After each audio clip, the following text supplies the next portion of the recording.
ورزشکاران نورس و جوان رو برگزاری مشق‌های دسته‌جمعی در ناحیه وخش با هم آورد. در مشق‌های دسته‌جمعی مذکور ورزشکاران نماد گشتین ملی و جودو از نواحی وخش و کوشانیان، دنغره و جلاالدین بلخی و شهر بختر شرکت دارند. هر یک از این پهلوانان رو مربیان خود در این روز همراهی می‌کنند. امروز در مقطع 56 ناحیه وخش بین گروه‌های ورزشی ناحیه‌های بلخی، وخش، شهر بختر، کوشانیان و ناحیه دنغره مشق‌های دسته‌جمعی گذرانده می‌شود. مقصد از مشق‌های امروزه بین جوانان و نورسان دریافت کردن چهره‌های نو برای مسابقه‌های جمهوری و بین‌المللی میباشد.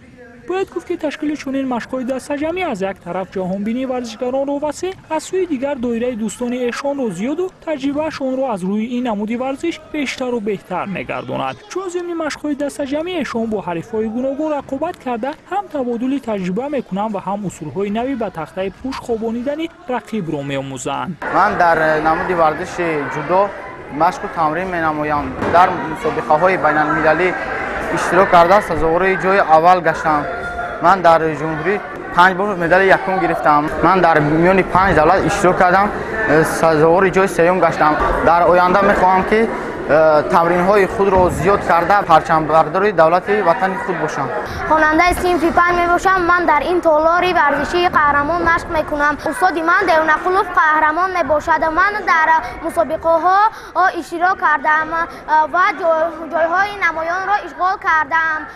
ما 2 هفته پیش به زلی کنی گورد رفتیم. اونجا با ما خیلی معقول شد. ما ورزشگران شکرانه از آبادی آرامی کشور می نماییم که محض با کوشش دستگیری های اساسگذار صلح و وحدت ملی پیشوای ملت محترم امام علی رحمان با چنین دستگیری ها سزاوار گشتیم و می‌خواهیم پرچم بردار کشور نماییم، نام وطن خویش را در جهان معرفی کنیم.